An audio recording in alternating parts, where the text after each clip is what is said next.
Evangelho de João, capítulo 8, versículo 1. Preste bem atenção, irmão, nós vamos esclarecer alguns pontos. Jesus, porém, foi para o Monte das Oliveiras. Ao amanhecer, ele apareceu novamente no templo, onde todo o povo se reuniu ao seu redor, e ele se assentou para ensiná-los.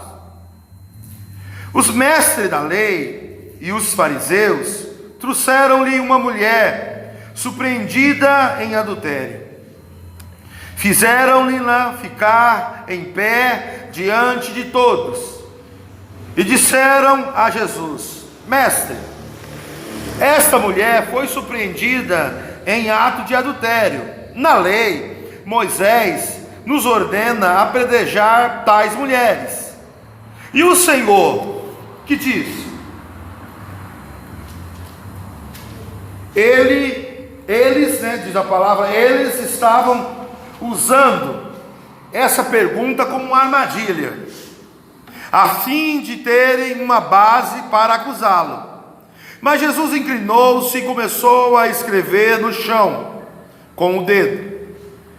Visto que continuava a interrogá-lo, ele se levantou e lhe disse: Se algum de vocês estiver sem pecado, seja o primeiro a tirar pedra nela.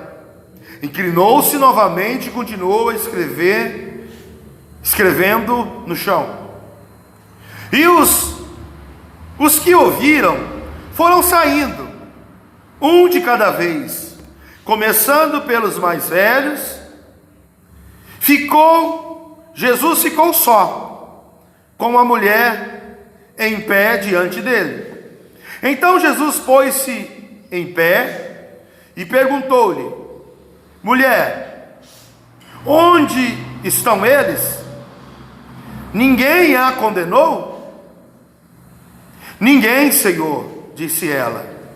Declarou Jesus: Eu também não a condeno. Agora vá e abandone sua vida de pecado. Amém? Essa versão é tremenda. Nos mostra que sempre que Jesus teve um encontro com alguém que estava condenado, ele nunca aplicou a lei, ele aplicou graça. Ainda que ele viveu na dispensação da lei, ele nasceu sobre a lei e na sua morte, na sua ressurreição, ele inaugurou a dispensação da graça. Mas eu quero que os irmãos prestem atenção. A resistência da palavra da graça de Jesus não começou agora, irmão. Veja bem que a Bíblia traz os títulos de quem questionou Jesus. Eles eram mestre da lei. E os fariseus, que eram lideranças.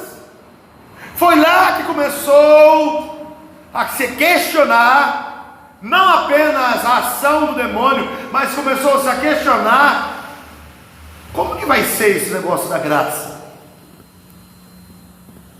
Como que vai ser?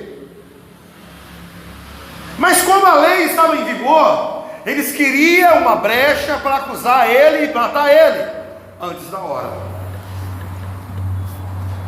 Hoje é um culto de libertação. Glória a Deus. O inimigo, da mesma forma, irmão, ele não desistiu.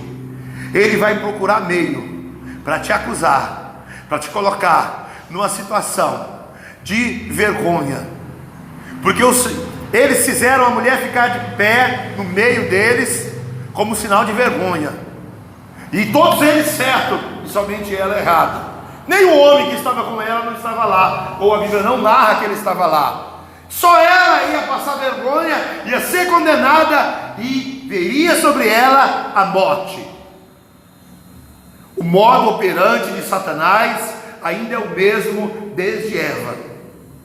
Ele expõe, ele acusa, ele faz a pessoa passar vergonha e espera que a boca daqueles que se diz cristão os condene.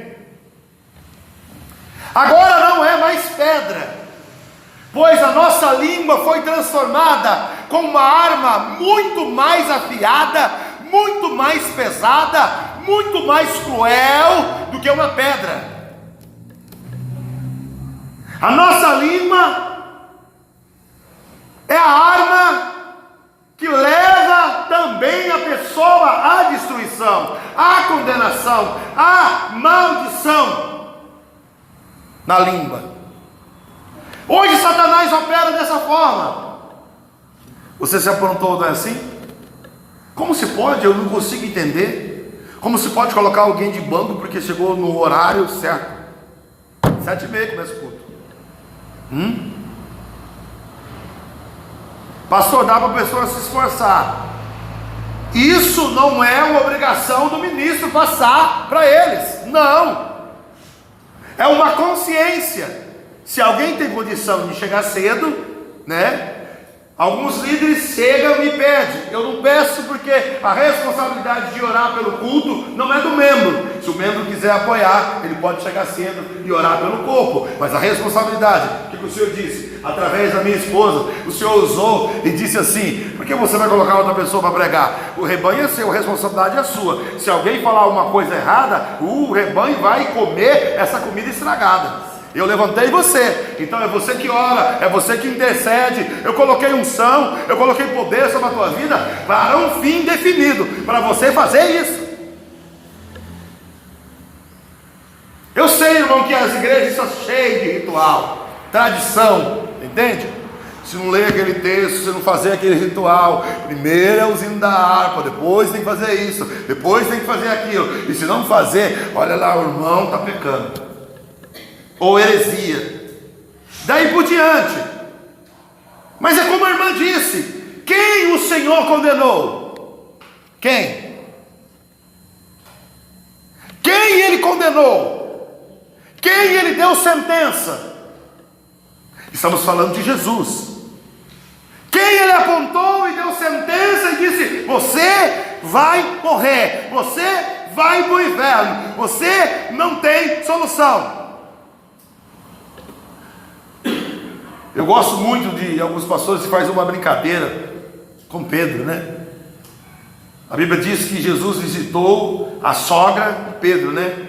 E alguns pastores falam que ela estava morrendo, né, de febre, e Jesus foi lá e curou ela. E Pedro ficou com tão raiva que traiu Jesus 3 vezes, negou ele, por causa que o Senhor curou a sogra dele. Falando da sogra. Mas eu quero que você entenda aonde o Senhor foi. O nome dela não estava narrado. O Senhor chegou lá, não tem um nome, não tinha onde ela frequentava, não tinha religião que ela era. O Senhor tocou nela e ela foi curada. Eu quero que você entenda isso. Não importa quem você é, a posição que você está, se você tiver um encontro com o Senhor, não é um encontro de condenação, é um encontro de liberdade, porque Ele veio libertar, Ele veio trazer vida. Se a morte Ele traz vida. Pense nisso. Se o homem fosse capaz de fazer algo certo, Jesus não tinha vindo. A Bíblia diz que Deus olhou na sua onisciência, onipresença, onipotência, presciência. Ele olhou para a terra. Quando a Bíblia diz que Deus olhou para a terra, Ele não olha no tempo cromos, Ele olha na eternidade, desde o começo até o final. Ele olhou e disse que Ele não viu um justo sequer. Não há ninguém justo. Não há ninguém, irmão. As pessoas falam, e eu tenho recordado aos irmãos: olha, fulano não é igual Moisés, mas Deus matou Moisés. Ele deu poder para ele fazer aquela caminhada.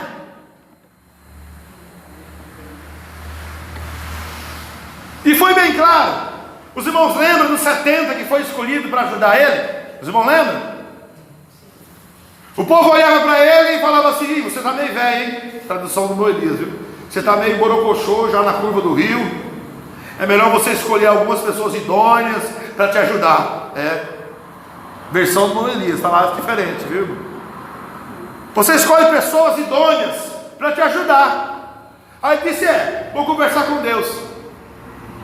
E foi conversar com Deus. E Deus disse para ele: funciona.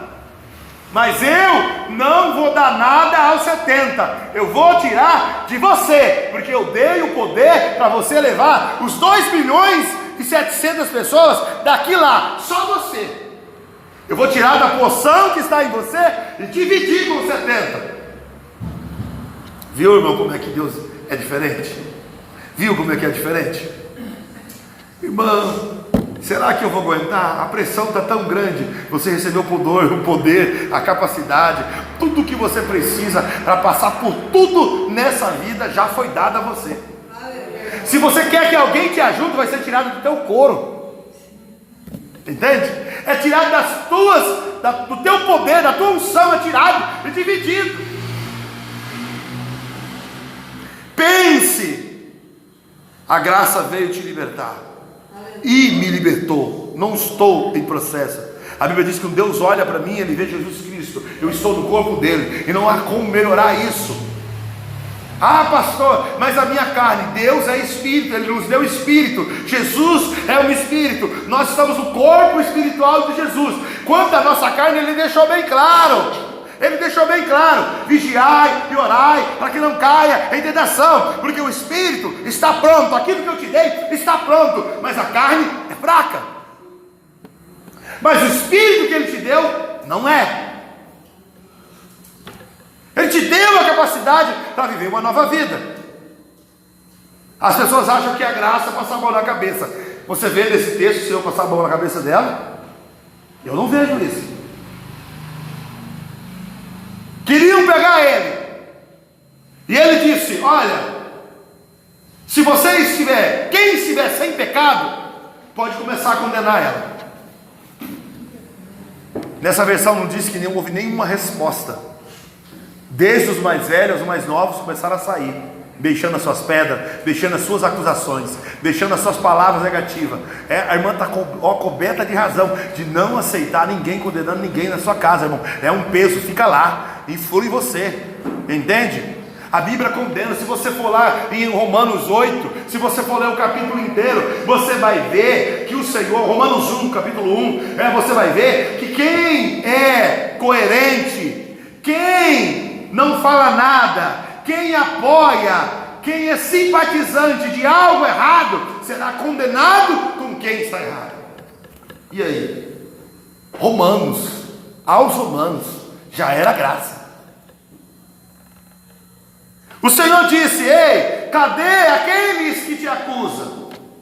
Não sobrou ninguém? Não, nem eu. Vai, nessa versão, e abandone a sua vida de pecado. Isso é passar a mão na cabeça? Mas eu quero que você entenda nisso. Ai, pastor, agora eu tenho que me esforçar pela minha força. Não, quando o Senhor dá uma ordem para você, ela é carregada de poder, ela é carregada de sabedoria, ela é carregada de entendimento, de sabedoria, para você dizer não ao que é errado. Ele não jogou ela à própria sorte. Ele disse: vai, Ele deu uma ordem, e abandone a tua vida de pecado. É isso que a pessoa não entende na graça. O Senhor está te dando uma oportunidade. Qual é essa oportunidade? Eu tenho que me esforçar, matar um leão, como se diz aí, todo dia? Ele disse: não, você não está só, eu estarei com você todos. Como que você está lançado à sorte sozinho? Aí voltamos lá para Isaías 43. Quando passares pela água, a água não tem poder sobre você, eu estarei com você. Quer dizer, momentos de dificuldade, o Senhor disse: não te abandonarei, estarei com você.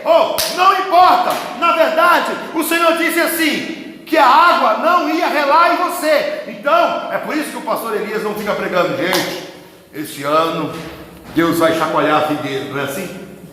Já ouviram aqui? Tinha uma igreja aqui daqui, eu ouvi o pastor pregar, falar: vocês são pecadores, vocês não prestam, bom é Deus, e Deus vai chacoalhar, e muitos vão passar por grande aflição. E a igreja: glória a Deus. Lá, irmão, Quando Jesus falou isso? Quando o Senhor falou isso, irmão? Não é falar mal de ninguém. Você deve analisar a palavra. Não é falar mal do pastor. A palavra que está sendo dita é a palavra de Cristo. Porque a palavra de Deus diz assim: você deve julgar a mensagem, a profecia, a palavra, não o indivíduo. E se um passarinho chegar falando a palavra de Deus, você diz: não, o passarinho eu não creio. É a palavra. A jumenta não falou a palavra de Deus? E não ficou narrada na Bíblia? Não é a palavra de Deus? E houve um questionamento aí um tempo atrás aqui: porque não sei o que, sobre a lei, sobre isso. O Senhor disse: epa, para. O Senhor falou: toda a minha palavra é verdade. O meu filho não veio cumprir, mentira, mas ele cumpriu a parte que você não podia cumprir. Toda a palavra é a verdade, mas de uma maneira que você não podia alcançar. Todo mundo sabe, a lei é espiritual, a lei é de Deus, mas ela é tão alta que o homem não consegue alcançar. E a lei, ela não se curva para pegar alguém embaixo e colocar na posição dela. Mas Jesus sim. Ele veio, cumpriu e disse: se você vir a mim, eu te torno justo, pleno, capaz, capacidade, poder, autoridade. Vem. A pior coisa que eles poderiam fazer, irmão, tentaram fazer uma armadilha, como se faz com muitos cristãos em muitos lugares. Os seus que se enganaram, chegaram a Jesus, entregaram agora essa mulher morre, porque a lei tem que ser cumprida. Ele disse: claro, se você não tem pecado, pode começar a condenar ela. Sabe o que ele estava dizendo, irmão? Tacar a pedra na cabeça dos outros é fácil. Mas se o decreto é tacar pedra para alguém que pecou, todos que pecou, porque a lei é justa, deve receber pedrada na cabeça. É isso que ele estava dizendo. Entende? Tem pecado? Vamos supor, era um circo. Ela estava dizendo: ei, você tem pecado? Deve morrer também, apedrejado. Porque não há diferença, nem pecadinho, nem pecadão. Entende? Ela pecou? Pecou. Ele não negou isso. Entende? Mas quem não tem? Se ela tem que morrer apedrejada, você também tem que morrer. Se tem pecado, deve morrer. Vou falar: opa, eu tenho, estou fora. Porque a filha ia ser grande para morrer apedrejada. Entende, irmão? Não ia escapar porque a Bíblia diz que não tem um que não pecou. Não é assim. A Bíblia não chama de pecador aquele que faz a coisa errada. A Bíblia diz: aquele que descende de Abraão, ele herda o pecado. Se você cometeu ou não, você é herança do pecado, porque você veio de Adão, e Adão pecou, entrou o pecado no mundo, e com ele a morte. Se você não aceitar Jesus, você é descendência de Adão. O pecado está aí, e a morte sobre a tua cabeça, como garantia. Não se engane, todos que pecar, certamente morrerá. O salário do pecado, entende? Mas quem está em Cristo, ele foi crucificado, morto e enterrado, e não deve mais nada para a lei. Entendeu? Ele não deve mais nada. Por isso o simbolismo do batismo, novo nascimento. Se mergulha como se enterra a velha vida, e se levanta uma nova vida. Uma nova vida, ela não deve nada a Satanás, porque a pessoa nasceu já no reino de Cristo, e no reino de Cristo é Ele que manda, é Ele que coordena você, é Ele que vai direcionar você, como você deve viver. Engane-se! E as pessoas se dizem assim: a pessoa está na igreja, mas parece que está no mundo. Não, Deus é paciente, Jesus é paciente, longânimo. Não está escrito assim? Que o fruto do Espírito é paz, mansidão, longanimidade, temperança, controle próprio. Ele é tardio em irá. Ele dá oportunidade. Teve um tempo aqui atrás que uma irmã veio e o Senhor disse: estou dando a você uma nova oportunidade. E o Senhor livrou ela da morte. para dar mais uma oportunidade dela querer a vontade de Deus. Veja como que Deus te ama, como Ele nos ama, entende? E já passou um período e Deus disse: eu estou dando outra oportunidade para a mesma pessoa. Quer dizer, a morte só nesses 90 dias bateu umas 3 vezes na porta dela já para levar, porque ela não quer a vontade do Senhor. E o Senhor deu o livramento da morte, dando novas oportunidades para ela não chegar e dizer assim: eu não tive oportunidade, eu errei e me condenaram. É por isso que, irmão, ninguém deve falar mal do Espírito Santo. É outro tempo. O Espírito Santo vive na eternidade. Um pecado contra o Espírito Santo não tem perdão, porque é um pecado na eternidade. Satanás, ele, quando era Lúcifer, pecou na eternidade, não tem perdão. Por isso que Jesus, o Deus, disse: corta, para que ninguém vá na árvore da vida e coma, e assim sejam condenados para o resto da sua vida. Ele comeu da árvore do conhecimento, mas tinha outra árvore, e se você estudar Gênesis, você vai ver que era a árvore da vida. Se comesse aquele fruto, não morria jamais, mas também ia ser pecado eterno. Tudo que é eterno, é eterno. Você tem a vida eterna? O pecado é eterno. Se errar, o erro é eterno. Se acertar, o acerto é eterno. Então você tem que prestar muita atenção. Jesus veio trazer essa nova vida. Queira ser guiado pelo Senhor. Não importa a situação que tem alguém. Você conhece alguém uma situação pior do que essa? Com muita gente pronta, testemunha ocular do fato de trazer a presença agora. Não é assim? Se diz assim: eu vou falar com o pastor vai tomar uma providência, vai colocar essa pessoa de banco, eu quero ver ela de banco. Mas Deus não realiza o coração da carne, não, desejo da carne. Ele veio fazer a vontade de Deus. Jesus veio fazer a vontade de Deus. Ele disse: eu trago a palavra de Deus, eu cumpro a vontade de Deus, e Deus disse para mim salvar. Ei, você quer livramento? Receba livramento em nome do Senhor Jesus. Receba livramento, é tempo de livramento. Ele diz, quando ele entrou lá em Lucas 14, ele disse, Lucas 4,14, ele disse assim: ei, eu vim trazer uma nova vida, eu vim trazer a novidade de vida, eu vim evangelizar, que significa eu vim trazer boas novas, eu vim trazer riqueza aos pobres, eu vim alcançar os pobres, eu vim trazer a liberdade ao cativo, eu vim abrir as vistas do cego, eu vim trazer liberdade e libertação da opressão, e eu vim também inaugurar você o ano aceitável. Não importa o que aconteceu, se você querer o Senhor, Ele te quer. Ele te quer. Toda a tua vida passou pelas costas dele, toda. Ainda você não sabe como que vai ser daqui a um ano, mas Ele já pagou o preço para daqui a um ano, para daqui a 10 anos, por toda a minha vida, Ele já pagou o preço. É isso que ninguém entende. Irmão, nós temos que abrir a nossa mente e buscar. Entende? Eu encontrei uma pessoa de infância. Eu conheci essa pessoa aos 14 anos de idade. E hoje essa pessoa está sob a influência do espírito do homem ou da mulher. Não se fala aquele nome. Entende? E ele está gostando de homem. E ele disse: eu sei. Ele cresceu na igreja junto comigo até os 14 anos.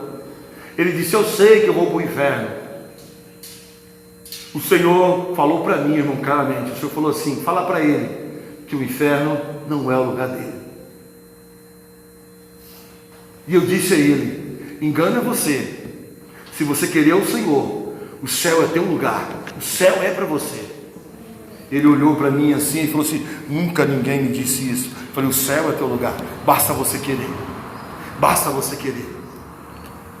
Quer dizer, todo mundo que chegou até ele disse assim: você não tem mais solução, nem que você queira mudar, você vai para o inferno. Irmão, não faça isso. Não faça isso.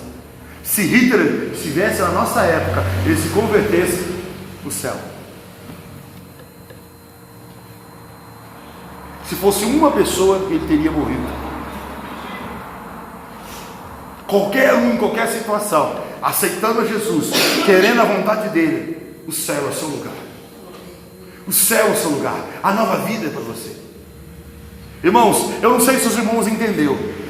Jesus, ele requereu só uma coisa para você entrar no reino dele: arrependimento.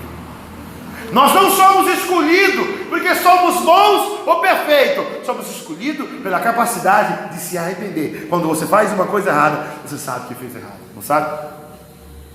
E às vezes você não comenta com ninguém, mas você fica pensando: eu não deveria ter feito isso. Essa é a qualidade que Deus busca em alguém para lhe dar o reino dele. E não tem como melhorar isso, irmão. A salvação é de graça, é um dom gratuito de Deus.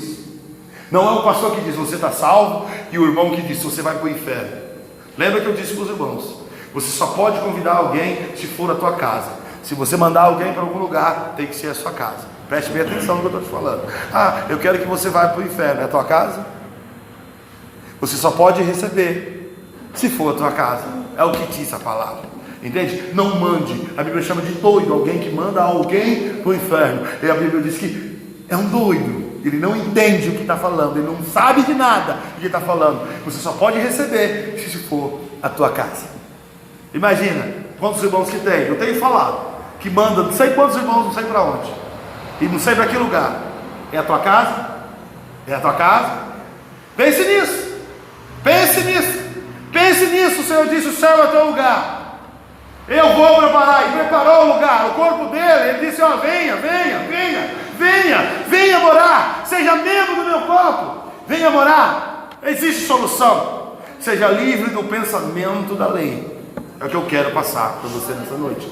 Seja livre dessa: ai, não tem solução, a minha vida não muda. O Senhor não veio ajudar a vida de ninguém, irmão. Não se esqueça isso. Ai, eu vou para a igreja porque Deus vai me abençoar, Deus vai mudar meu casamento, Deus vai me dar uma esposa, Deus vai fazer isso, né? Deus vai consertar o marido, Deus vai consertar a esposa, Deus vai consertar o filho. Deus não veio, irmão, te ajudar na vida que não tem solução. Ele veio te trazer uma nova vida. Nessa vida tudo é possível. Mas para receber a nova vida, você tem que abrir mão da velha. Dois corpos não habitam no mesmo lugar. Estudou ciência? Não dá para colocar dois copos no mesmo lugar. Não dá. Não dá para servir dois senhores. Pastor, eu estou com dúvida. Não, o Senhor te chamou, você está sob a proteção. O que o Senhor diz sobre aperfeiçoamento? Esse corpo, ele nunca vai ser perfeito. Jamais. Ele vai ter vontade, vai ter sentido. Engana-se. Eu vejo um monte de gente, e muitos pastores, e muitos obreiros também, principalmente presbítero que eu conheço, e fala assim: ó, o irmão não pode olhar de lado não, viu? Porque o olhar de lado que ele fala é olhar para outra mulher. Entende? Aí o irmão vai andando. Se nos olhos dele tiver maldade, olha só como ele está entrelaçado na lei. Entende? O que é isso, irmão? Quem fez a beleza foi o Senhor. Você vai negar, você vai mentir para Deus. Deus sabe o que você está pensando. Você acha que você vai enganar Ele. Entende? Quando passa alguém, você olha e acha bonito, você acha que você vai conseguir enganar Deus. Não, Ele vai saber o que você está olhando. Ele sabe de todas as coisas. Não há como, irmão. Ele disse: ei, aquele que começou a boa obra vai terminar até o dia dele. Qual que é o dia dele? O dia da sua volta. Sabe quando isso vai mudar? Quando isso ser transformado naquilo que é imortal. Aí isso vai mudar. Paulo disse: isso é um castigo. A carne para mim é um castigo. Entende? Porque ele passou por provações. Jesus também passou. Ah, irmão, o que Jesus disse? Preste bem atenção. Se arrependa. E o reino é todo seu. Ah, pastor, Se arrependa, é o que não tem como melhorar isso. Eu vou parar de pensar nisso, eu vou parar de ver aquilo. É diferente de você ser possesso, irmão. Estou falando da pessoa sóbria. Ele vai se arrepender e Deus leva ele aonde quer levar. Não existe consequência para quem se arrepende. Lá em 1 João ele disse para você pedir perdão. Pediu? É assim? Aquele que pede perdão alcança. Está escrito lá assim? Tá não, irmão. 1 João, capítulo 1, a partir do versículo 7 em diante, o 8 e o 9, fala assim: se você confessar, Ele é fiel e justo para perdoar e te purificar de toda injustiça. Pensa nisso. Pensa nisso. Eu já falei para os irmãos, alguém que pede, ele não confessou. Ele fala qualquer coisa para obter o seu objetivo. Mas quando a pessoa confessa, é outro nível. É outro nível. É outro nível. É outro nível. Ele diz: se você confessar, você alcança. Você alcançou, você volta para trás? Não. Aquele que te recebeu, ele tomou conta da tua vida. Ele disse: venha como? Venha como? É igual a conversa que eu tenho ouvido aí, irmão. Não, porque os irmãos, o pastor está pegando muito leve no culto da Santa Ceia, porque assim, os irmãos têm que se purificar, vir pronto. Se você está puro, por que participa da Santa Ceia? Qual o sentido de participar da Santa Ceia se você está puro? Se você tem vida abundante, qual o sentido? Se está escrito que o sangue de Jesus te purifica, como você vai ser purificado se não tomou? Tomou hoje, amanhã não é. Eu não falo, né, mano? Amanhã ninguém solta uma palavra errada amanhã, né? Todo mundo perfeito, né? Nossa, uma etiqueta perfeita, tremendo, ninguém erra, até a próxima Santa Ceia. Se ninguém errar, não vai poder tomar. Ela é dada já para ser feita como manutenção da nossa vida. Tudo aquilo que precisa ser mudado, a pessoa precisa participar da Santa Ceia. É o apoio que ele precisa, é a palavra que ele precisa, é a vitamina que ele precisa, a purificação que ele precisa, está ali. Passou essa verdade? Jesus lavou os pés dos... Não precisou? Não precisou lavar os pés? Não faça isso, Senhor. Ele disse: se eu não lavar, você não tem parte comigo. Então lava o corpo inteiro. Ele: não. Vocês já estão limpos. O que tem contato com o mundo precisa ser lavado. Os pés. Entende? É um simbolismo. Você não está em contato com o mundo todo dia? Não está em contato aonde você vá? Queira você ver ou não, você vai ver coisas que não precisam ver. Ouvir coisas que não vão ver, né? E agora, se partiu para o lado da música, piorou ainda. As músicas são piores do que um filme que não se deve ver, entende? Elas são piores. É necessário que você faça a manutenção. E são duas ordenâncias, não é apenas mandamento, é ordenança. O Senhor disse: batismo e Santa Ceia. Você tem que participar. Pastor, tem que estar pronto. Ele não disse: você deve participar. É como se fosse um mandamento. Ele está convidando, ele fala assim: você tem que participar. É uma ordenança, é ordenado. Você aceitou Jesus? Aceitou Jesus? Ele disse: se você faz parte do meu corpo, você tem que participar. É uma ordem. Porque há questionamento, eu oro, o Senhor diz assim: não duvide, tudo que eu coloquei no teu coração vem de mim, não foi Satanás. Fale. A Santa Ceia é uma ordenança. Eu não decido apenas por decidir. É claro que você pode fazer o que você quer. Se eu decidir que não quero participar, eu não participo. Mas se você é cristão e crê na palavra dele, diz: participe. É uma ordenança. É uma ordenança. Participe, é necessário. Se não fosse, por quê? Não, né? É só um memorial, é um simbolismo. Não, é necessário, é uma ordenança. Segue a sua vida da maneira que Deus ordenou, pela graça. Ele está te convidando. Ele é o nosso Salvador todos os dias. Todos os dias Ele nos livra do mal. Todos os dias. Viu que o irmão disse que ele é acusado direto, sentença direta. Você acha que essas palavras erguem? Não, vem para abaixar, vem para limitar, vem para fechar a boca. Quer dizer, passa vergonha, não vai querer orar mais, né? Entende? E o diabo diz: opa, ganhei mais uma. Não se cale. Avance pelo poder de Deus na tua vida. Amém. Amém? Não condene ninguém. Você foi chamado para salvar. Você representa aquele que salva o mundo. Você é a luz e o sal desse mundo. Você não é o juiz desse mundo. Fosse assim, irmão, se nós fôssemos o juiz, toda coisa errada que a gente visse, eu condeno. Está acabado. Os anjos vinham. Não, nós não somos juízes.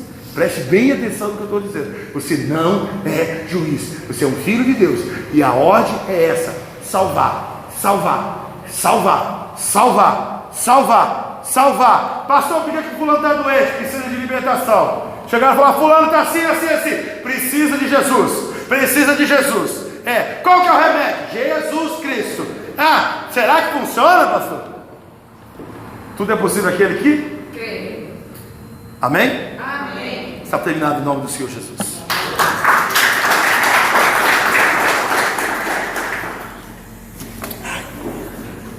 Deixa eu sentar um pouco.